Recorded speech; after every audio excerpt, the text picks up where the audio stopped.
আসসালামু আলাইকুম বিবার সকল। ও তো ফাবিয়া মাসর তরকারিটা রান দিলেছি আলু দিয়া। রান্না হয়ে গেছে মোটামুটি, জালটা খালি উঠতো আর আমি ইয়ে করতাম ও দোকা রান রাম খিলা পয়লা থেকে যদি দেখাই বেশি লম্বই যায় ভিডিও।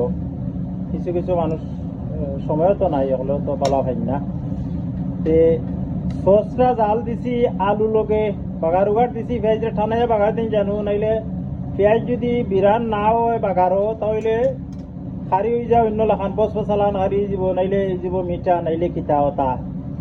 তো বালাইলা বাগার দিয়া ঠানাইয়া পেঁয়াজটার আমি মজাইছি আলু লগে স্পাইস দিয়া ওদোকা আলু লগে মাছ পয়লা দিছি না মতিন সসটা পুরা আলু লগে রেডি করিয়া তো মাছ দিছি ওদোকা মাছ আস্তে আস্তে থাকবো, নাইলে পাপিয়া মাছ যদি দিলাইন আলুর লগে বা আগে তা আলু হিসতো নাই মাছ পাঙ্গিয়া খালি খাটা পাইবা মাছ পাইতা নাই। ওদোকা আলুটা আমার ইয়ে হইয়া আইছে হাফ কুক হওয়ার পরে মাছ দিছি ওরকম আলুটা অল্প কুক হইয়া।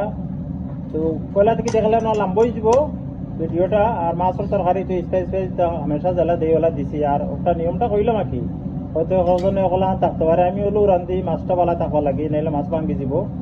ও তো কারণ জাল উঠলে আমি খারিটা লামাই লিমু, ইনশাল্লাহ হয়ে গেছে আলহামদুলিল্লাহ। একটু বাদেও আমি লামাই দিব। ওকে, বালা থাকা, আল্লাহ হাফিজ।